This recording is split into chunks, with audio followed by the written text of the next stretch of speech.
Bonjour à toi. Peut-être que ça t'est déjà arrivé de te sentir mal émotionnellement dans certaines situations. Peut-être que tes paroles ont dépassé tes pensées et que tu l'as regretté ensuite. Et peut-être aussi que tu as eu des actes que tu as même regrettés encore plus, sous l'emprise d'une émotion. J'ai décidé de faire cette vidéo pour t'aider à te rééquilibrer émotionnellement lorsque ces émotions intenses arrivent, pour avoir plus de discernement et de lucidité, pour les contrôler et pouvoir agir en fonction de tes propres intérêts, ne pas te dépasser par tes émotions et y perdre ton intérêt. On va voir ensemble 5 stratégies efficaces pour se rééquilibrer émotionnellement. La première étape pour se rééquilibrer émotionnellement, c'est la réinterprétation des événements. Selon ce que tu te dis dans ta tête, on a tous un discours intérieur en permanence qui nous raconte comment on voit les choses, comment on perçoit les gens, comment on perçoit les situations. Et c'est cette petite voix intérieure qui parfois fait qu'on a des émotions négatives parce qu'on perçoit les choses d'une façon désavantageuse pour nous ou du coup ça nous rend pas forcément dans un bon état émotionnel. Donc le but c'est de jouer avec ton cerveau sur cette petite voix et de décider en fait qu'est-ce que tu vas dire, qu'est-ce que tu vas te dire dans ton cerveau sur cette situation, sur cette personne, et de te tromper un peu. Alors pour ça, j'ai un petit jeu pour te montrer un peu un exemple de comment ça peut se passer.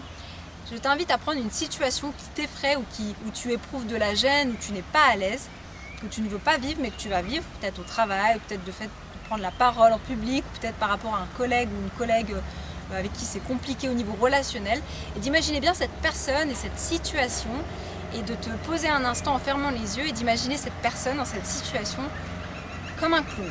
Tu lui mets un nez rouge, tu mets une musique aussi de cirque et tu imagines une situation complètement burlesque, complètement qui te fait rire en fait, et tu observes qu'est-ce que tu ressens par rapport à cette situation juste après. Donc vraiment le but c'est de bien se concentrer sur cette situation en imaginant que tu es comme dans un cirque et que c'est hyper burlesque.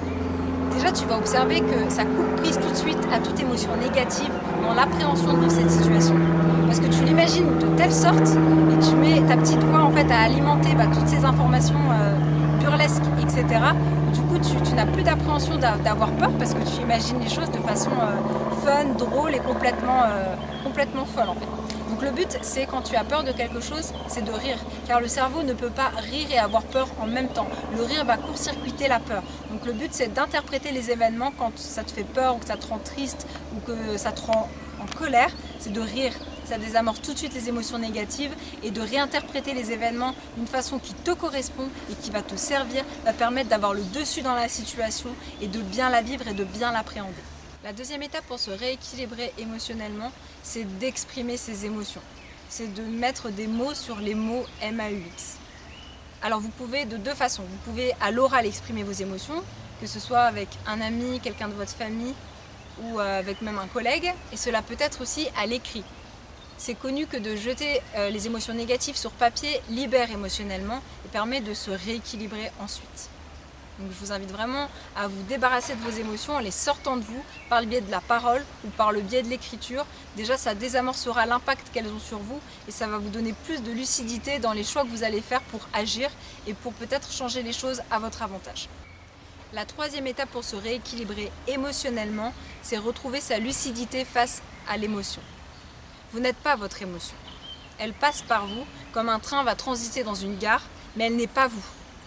L'important c'est de dépersonnifier votre émotion, ça n'est pas vous, vous n'êtes pas votre émotion. Vous êtes libre d'agir sous son emprise ou non, vous avez le choix. Et très souvent quand on agit sous l'emprise d'une émotion, on regrette ensuite les conséquences derrière, quand en tout cas cette émotion était négative. Donc je vous invite à prendre un temps quand vous avez une émotion qui est assez vive et assez intense, prendre un temps parce que c'est comme l'effet d'une vague. Elle va monter l'émotion, et si vous attendez un instant et que vous n'agissez pas selon elle, elle va redescendre.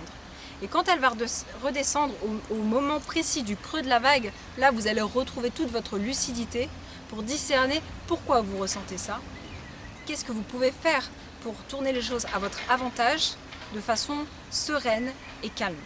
Donc je vous invite vraiment à prendre un temps quand vous ressentez une émotion, à la laisser passer telle une vague.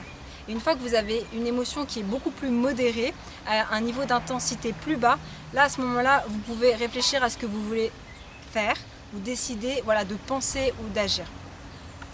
Je vous garantis que vous aurez des meilleures conséquences face à ces actes réfléchis dans la lucidité que quand vous êtes sous l'emprise d'une émotion et comme tétanisé par elle. La quatrième étape pour se rééquilibrer émotionnellement, c'est de dompter son émotion. Ce que tu fuis te suit, ce à quoi tu fais face s'efface. Si vous fuyez votre émotion, elle va s'amplifier et s'intensifier de plus en plus fort. Elle va revenir à la charge de plus en plus et elle va venir vous embêter. Donc vous avez beau sortir, faire des activités, peut-être boire un verre, peut-être sortir en boîte de nuit, tout ce que vous voulez pour la fuir, pour ne pas la ressentir, elle reviendra taper à la porte de plus en plus fort.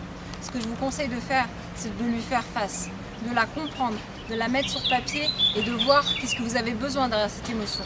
Chaque émotion qui survient vous apporte un message d'un besoin que vous avez qui n'est pas rempli. Voyez quel besoin vous avez à remplir pour ne plus ressentir cette émotion et elle s'effacera. Et aussi à l'image d'un animal sauvage, venir dompter votre émotion, c'est aussi reprendre le contrôle. Vous allez aussi en sortir grandi et vous allez avoir plus confiance en vous, plus confiance aussi dans vos capacités, dans votre vie.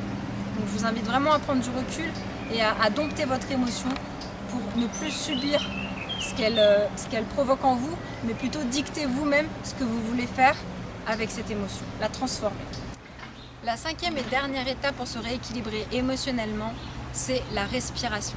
La respiration a un rôle primordial dans les émotions, car lorsque vous oxygénez bien votre cerveau, vous avez une meilleure maîtrise de vos émotions. C'est de la chimie. Une fois que vous avez de l'oxygène, vous avez une meilleure clarté mentale et vous arrivez à mieux discerner les choses que quand vous êtes sous une emprise et que vous respirez à moitié. Ça coupe court à toute pensée qui peut émerger, qui peut vous sauver de cette situation d'emballement de l'émotion.